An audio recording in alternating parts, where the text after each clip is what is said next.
As I said at the very beginning, our mission will consist of a takeoff, which we just made, an attack on bombers, and a return to the base. To make the attack on bombers, we need to first place the bombers themselves.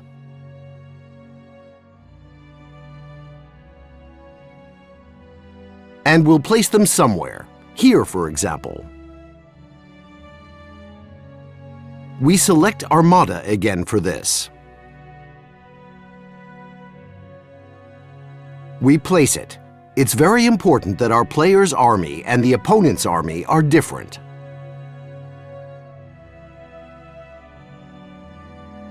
In this case, the player's army is Army 1. That means the bomber's army will be Army 2. Let's call it Enemy Bombers. Now, let's select another class for our bombers. We'll make their class G4M1. Now we need our bombers to have bombs. By default, they're equipped with turrets only.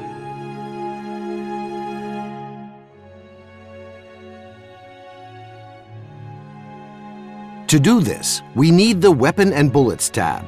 We select the first option here.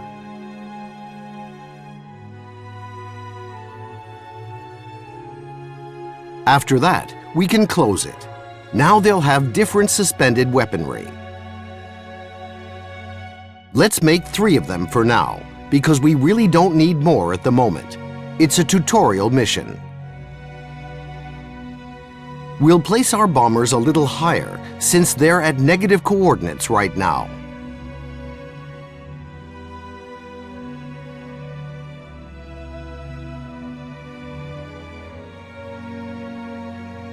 We'll have them fly at 1,000 meters.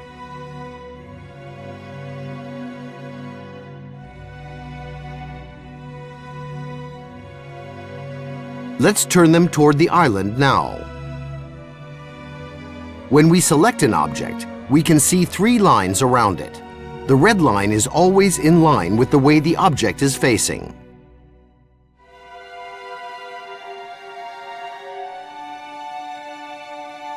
In this case, they're almost aimed at the island, but not quite.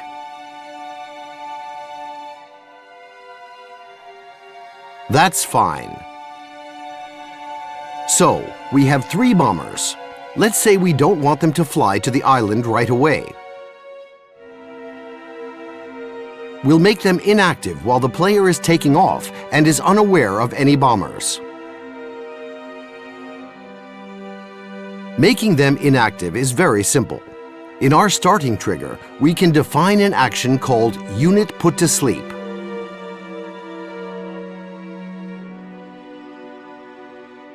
And just like it says, it'll put our bombers to sleep. In example, make them inactive at the very beginning.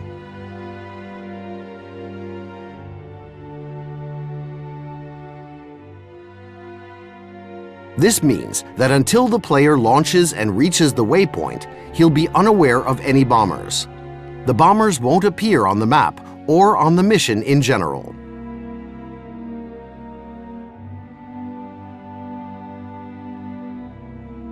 But when the player reaches the waypoint, we need the bombers to become active.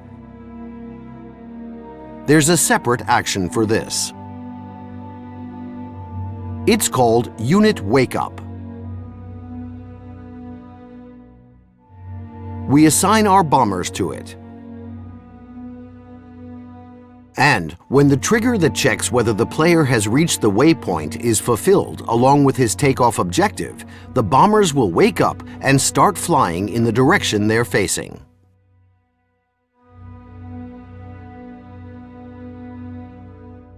But all the same, we'll give our bombers a specific point to fly to. This point will be located near the island.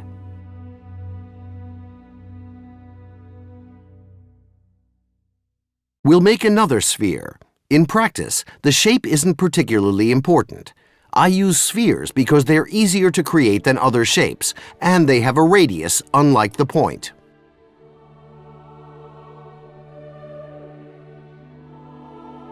Let's name our sphere something like Bomber's Waypoint.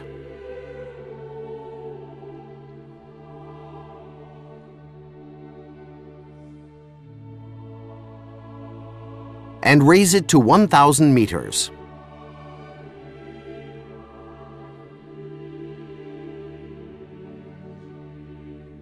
It can be put a little lower.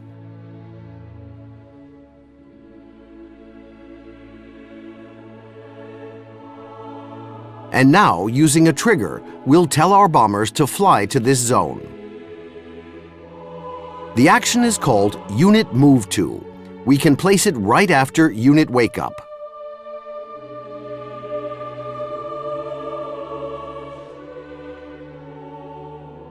We'll add the bombers as the object and make their waypoint our newly created bomber's waypoint.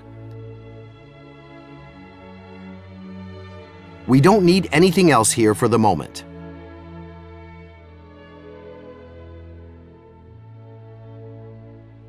Now, the bombers will fly to this point as soon as they wake up.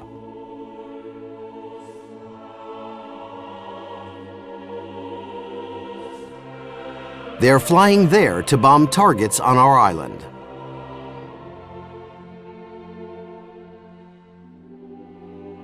That means we need to create a few targets for them.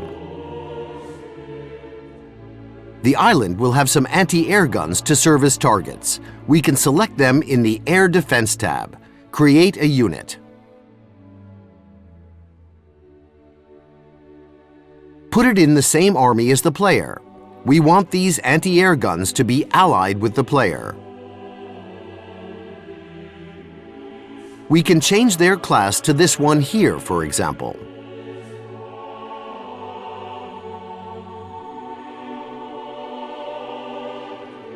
And turn them to face the direction the bombers will fly in from. In this case, it would be useful to see where exactly we're placing our anti-air guns so we don't place them in a forest or on a hill or find them sticking out of the sea later on.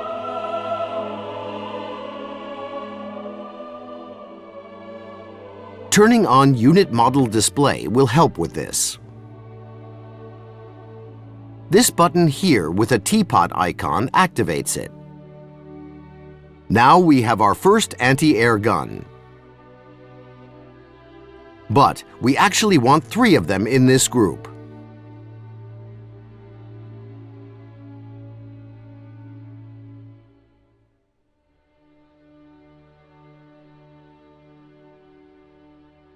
They're in a column right now, but we want them to be in 2 rows, so we'll set the row amount at 2.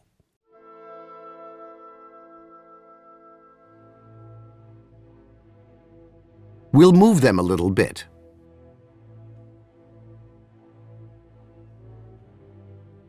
And raise them up just a little, because as you can see, the last anti-air gun is immersed in sand.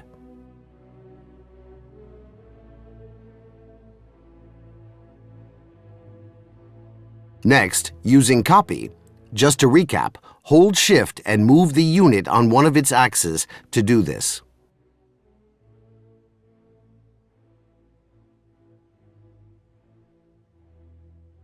We'll move a few more anti-air guns to another place. And again to one more. So now we have enough anti-air guns for a while. This spot really isn't suitable. Let's move them over here.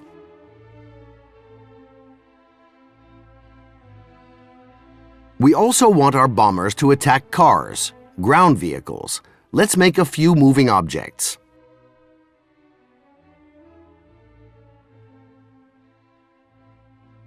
To do this, we selected Wheeled Vehicles, which contains all non-tracked vehicles. And change the army. Turn our vehicle in another direction. Make their amount 5.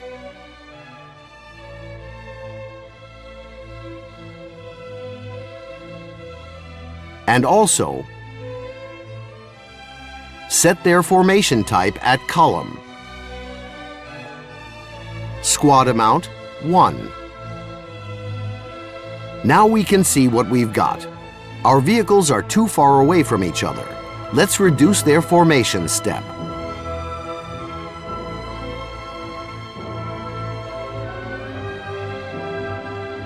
This is for the x-axis, and this is for the y-axis.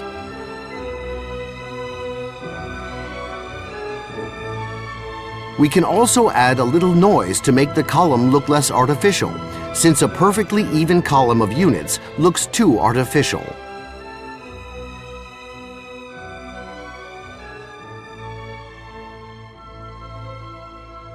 Let's also change the class. We don't want German vehicles driving around an American airfield. Let's make them cargo trucks. And now we'll give them a path. All moving units, including planes, can be given a path using waypoints. To do this, we need to select the unit we want to set a path for. Then, we click the Create Waypoint button, after which we can create waypoints specifically for this unit.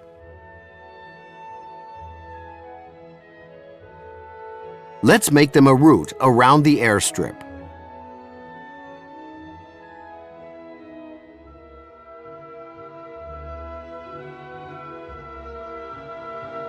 Our vehicles will try to drive from point to point.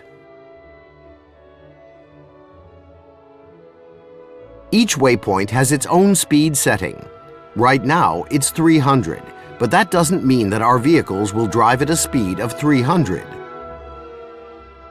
They'll move at their maximum possible speed. Now that I've finished making them a path, I right-click to turn off waypoint creation.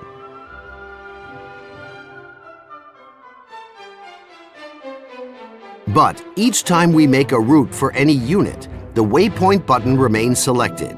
That means we can't select anything but waypoints right now. If we want to select a zone or unit, for example, we can't do that. So remember to deselect it.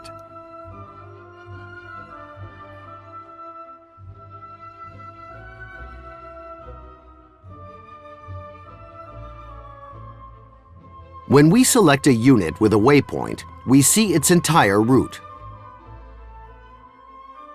In this case, we can use an option called Close Waypoints to link the first and last waypoints together. This makes the vehicles travel in a circle.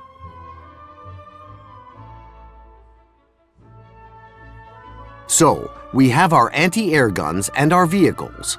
We can tell our bombers to attack these targets. But what if we want our bombers to attack the airstrip? The airstrip isn't an object. We can cover it in vehicles, but that isn't the best way.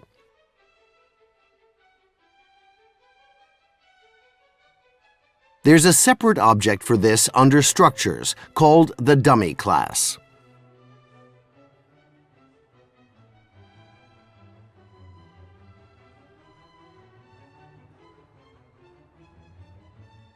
This is a special object. It's invisible. It has no physical model. We'll call it Bomb Target.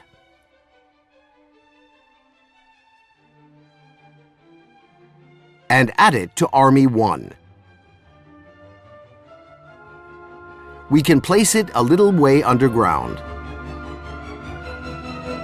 We'll make several such targets.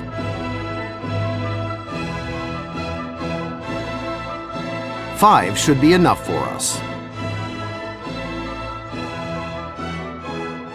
Now that we have all the targets we need for our bombers, all that remains is to tell our bombers to attack them as soon as they reach the point we set as their destination.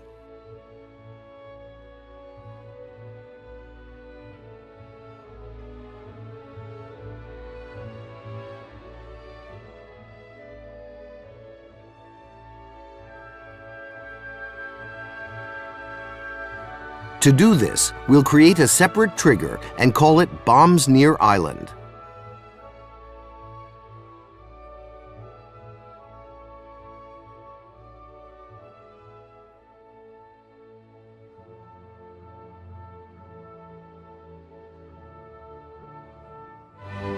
Every second, I'll check whether the bombers have reached the waypoint we assigned to them.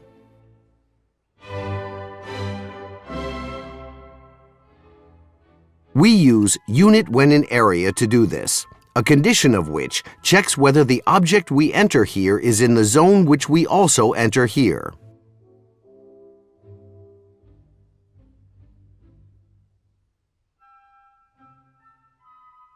The other conditions here are the same as for the player when in area, which we used before. In this case, we don't care whether they fly into the zone, under it, or above it, so we'll set it at 2D. We don't need all of them to be in this zone. We'll just check whether any of the bombers have reached the zone.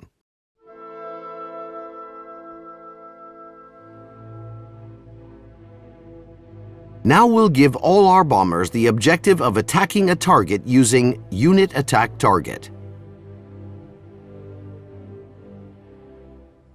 As an object, we select the bombers.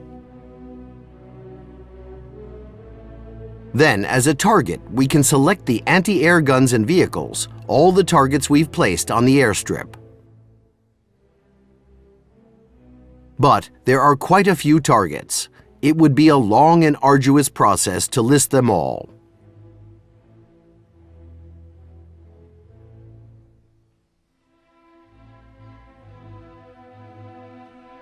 Instead, we can combine all our targets into one group. For this, we need to create a unit called a squad. We'll name it Ground Target Squad, for example.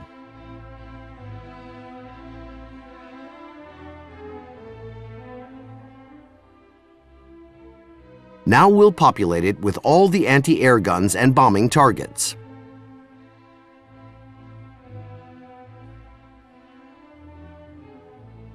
And now, rather than listing all the targets as objects, we can use this squad. In this manner, we indicate all the units at once. We'll set this squad as a target for the bombers.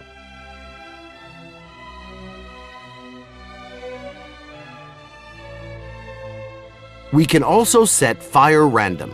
This means that the bombers won't concentrate on just one target, but will instead distribute their fire over all of them.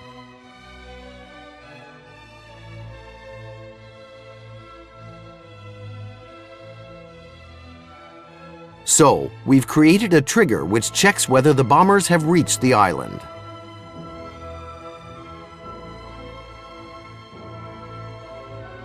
A trigger which gives the bombers their targets as it executes. Now we can create a trigger to check whether the bombers have bombs or targets, and then tell them to fly to a safe zone. But there's a simpler way. First, let's make them a zone they can fly to and call it Retreat Point.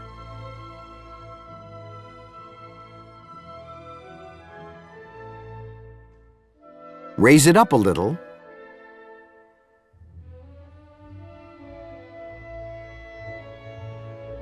And now, in the same trigger that provides the task to destroy the ground targets, we'll add a unit move to action.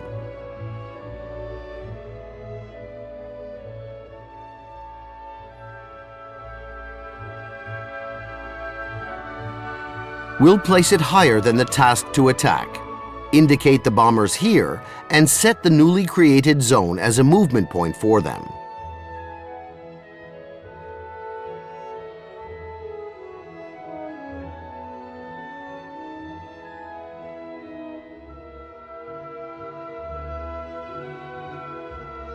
In this manner, we're giving our bombers a task to retreat and then a task to attack. But since the attack command has a higher priority than the movement command, our bombers will first attack the ground targets. Then, when they can no longer carry out the command to destroy the targets due to a lack of bombs or targets, the command to retreat will come into effect and they'll begin to move to the indicated point.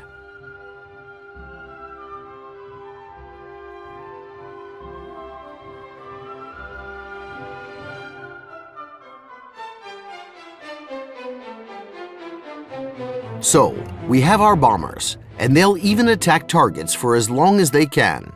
Now let's make an objective for the player. We'll call it CDK Tutorial Mission Destroy Bombers.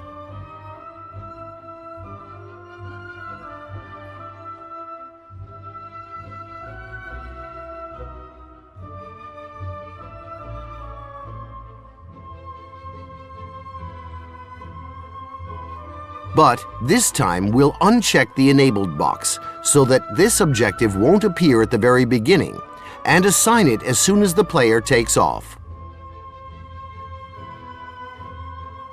In this trigger, which we will use to check whether the player has reached the waypoint and completed the takeoff objective.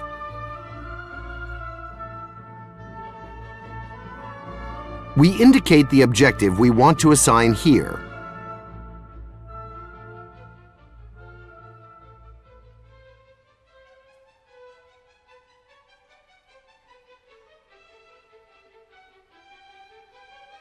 We can also insert a small pause between completing the previous objective and receiving the next one to prevent the objective complete and new objective notifications from overlapping.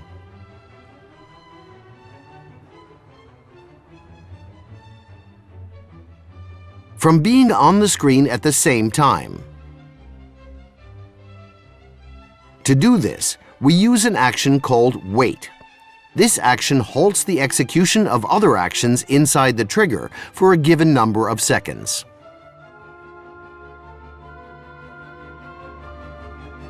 We'll set it to pause for a couple of seconds. Now, to make sure the player knows which bombers we're talking about, we'll set an indication on them using Unit Set Indication.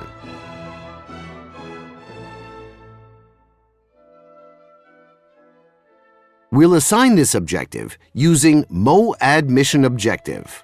We enter our bombers here. This means that their markers will blink on the screen, radar, and tactical map. They'll be easy to spot right away. We can also add a counter for our bombers. In this case, there are only 3 of them, so keeping count is pretty easy. But for missions with many targets, a counter can be very useful. The counter is displayed in the lower left corner of the screen. You may have seen them many times in our missions. We'll make the counter using a separate trigger. Let's call it, say, Bombers Counter.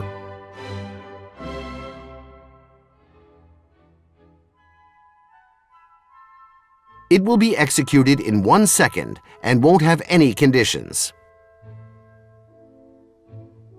We simply add an action called Mission Set Targets Indicator and select our bombers here. We'll consider our bombers alive, so we'll set the target type to Is Alive. It makes sense to change the icon to a bomber icon. We'll leave it in Army 2 to make it clear by the icon that the bombers should be destroyed. If they were Allied targets, we'll put them in the same army as the player in example Army 1.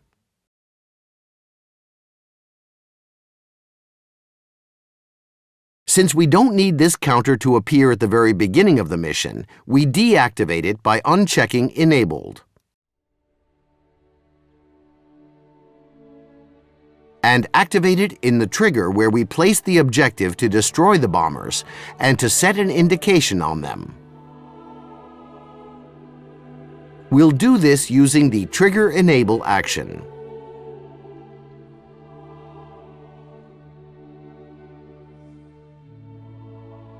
We select our trigger here. Our trigger will be executed only once, which means it won't update with changes to the number of bombers.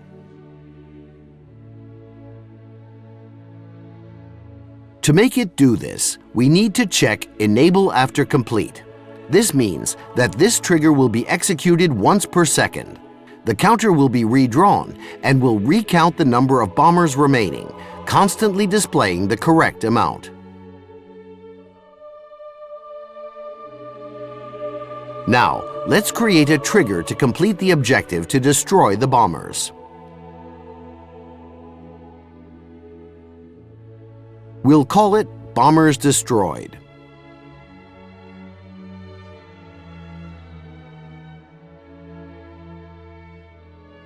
We deactivate it from the beginning and check whether all the bombers have been destroyed using Unit When Status.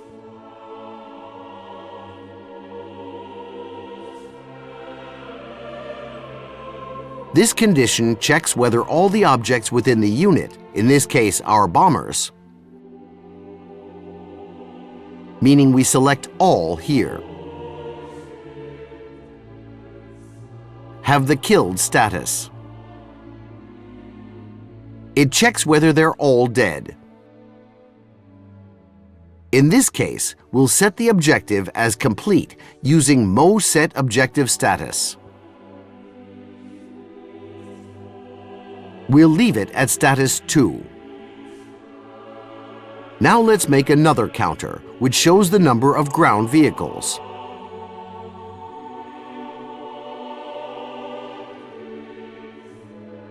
To do this, we'll make another trigger and call it Ground Targets Counter.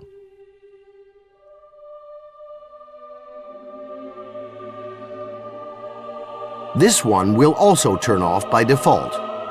We'll select our already familiar Mission Set Targets indicator.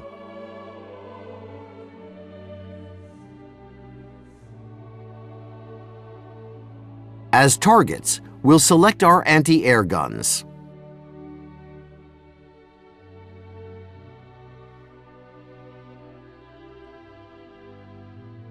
And select the anti-air icon for them and change the Army to Army 1, since these are Allied vehicles.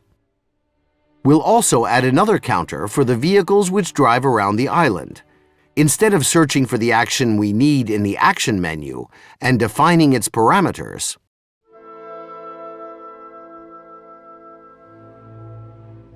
we can copy the action we've created using the Copy button and then paste it using the Paste button.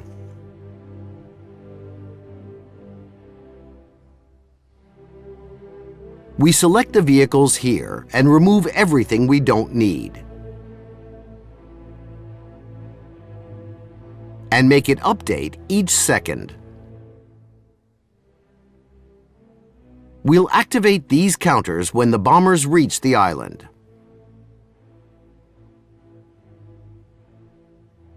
We select Trigger Enable here.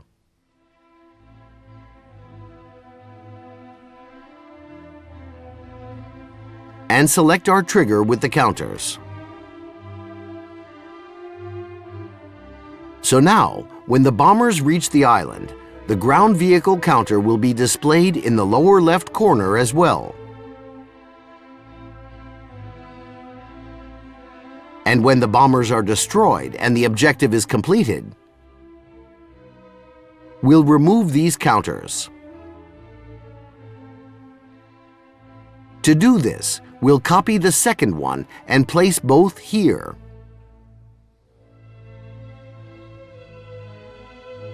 And uncheck Set on both counters. This will make the counters disappear.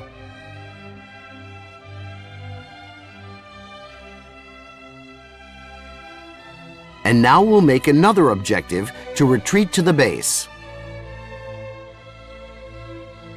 For this, we'll place another zone here. We'll make it by copying. Shift and drag with the arrows.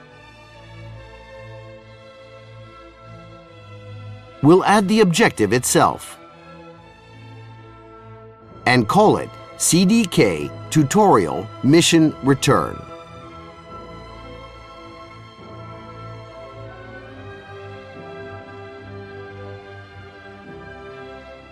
We deactivate it at the start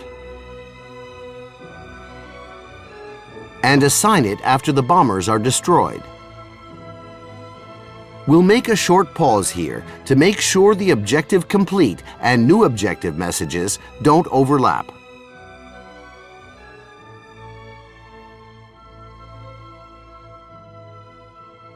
Then we'll make an action which will assign our new objective and will also set a waypoint. The simplest way to do this is by copying, as we already did with Mission Set Targets Indicator. We copy, switch over the trigger we want to mark the zone in, place the waypoint here. We'll only change the zone we want to place it in.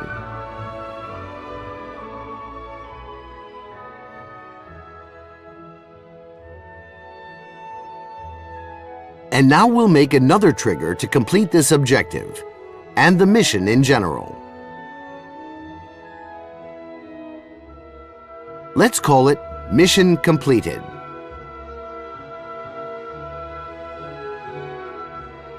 We deactivate it, so if the player happens to fly to this zone, he won't receive a message saying he completed the mission.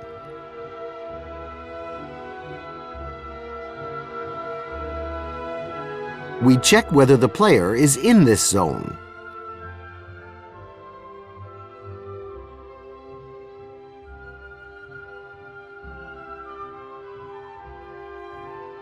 In this case, it doesn't matter whether the player flies straight into it or not. We have one player.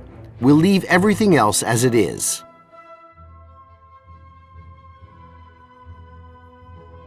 We'll insert our waypoint here. We'll insert our waypoint here, but the other one. We'll turn off its visibility. We'll assign the objective with Mo Set Objective Status. Set it at 2. Create a pause. And now we'll add a mission completed action here, which will create a message that the mission is complete and send the player to debriefing.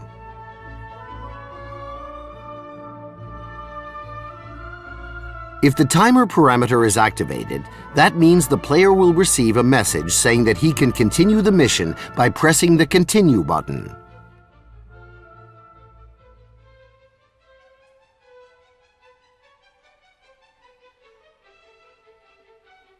This is usually required when we want to allow the player to complete some kind of secondary objective. But we don't have any of them. So we'll uncheck Timer. Debriefing Timer indicates the time between the player receiving the mission complete message and being taken to debriefing.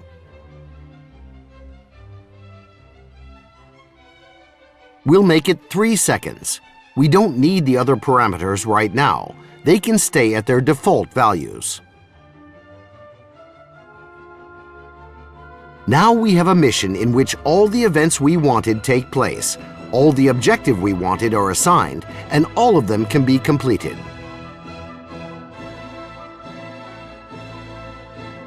A mission which can be completed and brought to a close. However, we have no failure conditions for this mission. Let's make a trigger which checks whether at least one ground vehicle unit has been destroyed and send a mission failed message based on this condition. We'll call it Mission Failed. We'll deactivate it by default. Now we'll check whether one unit has been destroyed using the Unit When Count Matches condition.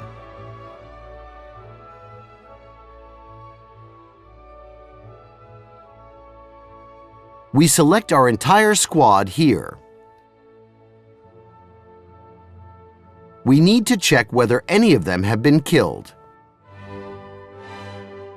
So, we'll check whether any number of units above 0 have been destroyed in total in the squad. In other words, at least one.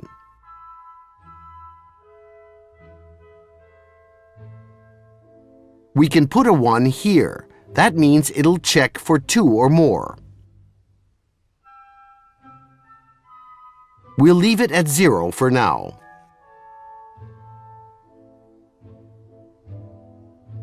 And now we'll need the Mo Set Objective Status action again.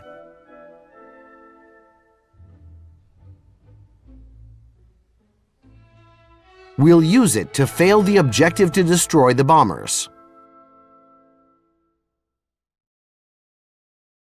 We set it at status 3, which means that the objective is failed. And after a pause, which we've already used, we'll place an action called Mission Failed.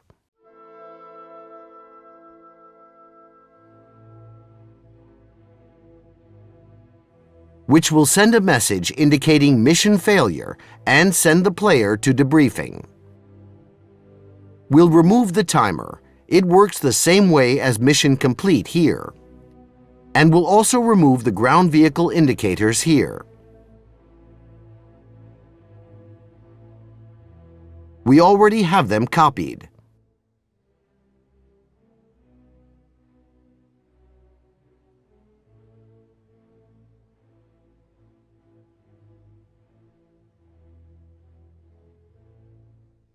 We also need to remove the bombers indicator because the bombers haven't been destroyed since our mission failed was executed.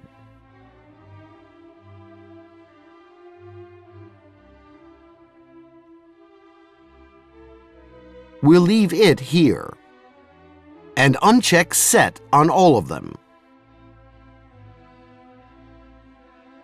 We also need to remove the bomber's indication. So we'll copy the action we place this indication in.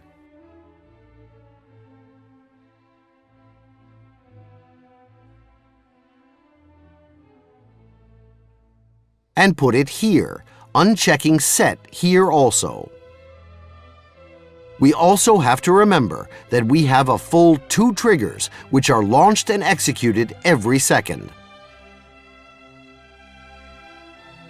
These triggers place the indicators anew, so wherever we want to remove the indicators, we also have to deactivate these 2 triggers.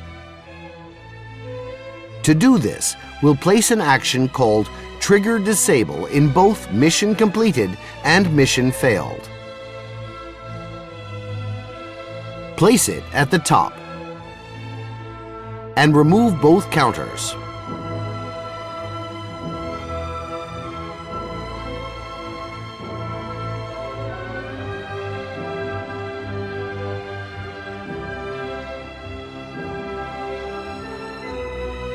We'll copy it to Mission Failed.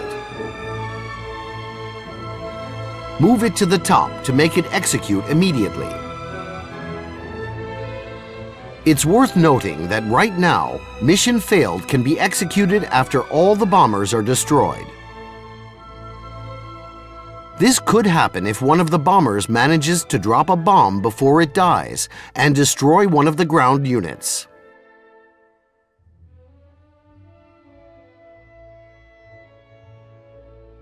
So, we need to eliminate this conflict.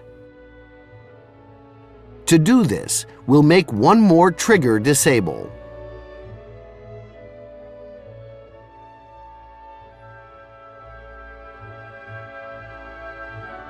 And move it to the top. If the bombers are destroyed, we'll deactivate the trigger that fails the mission.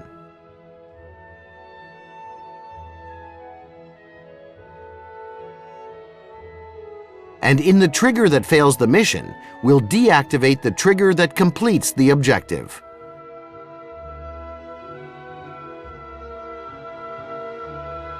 This means that they can never be executed together, or one after the other.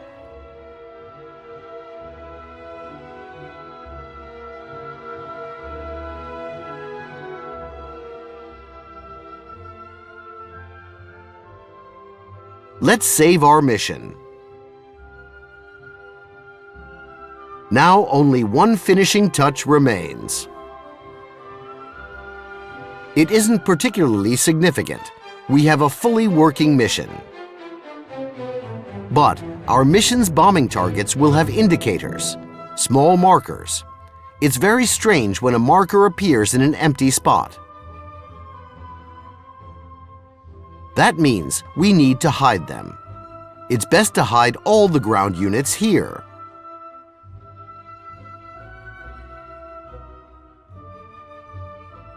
Not just them. To do this, we'll add an action called Unit Set Stealth to the first trigger, which places the airfield and spawns the player in it.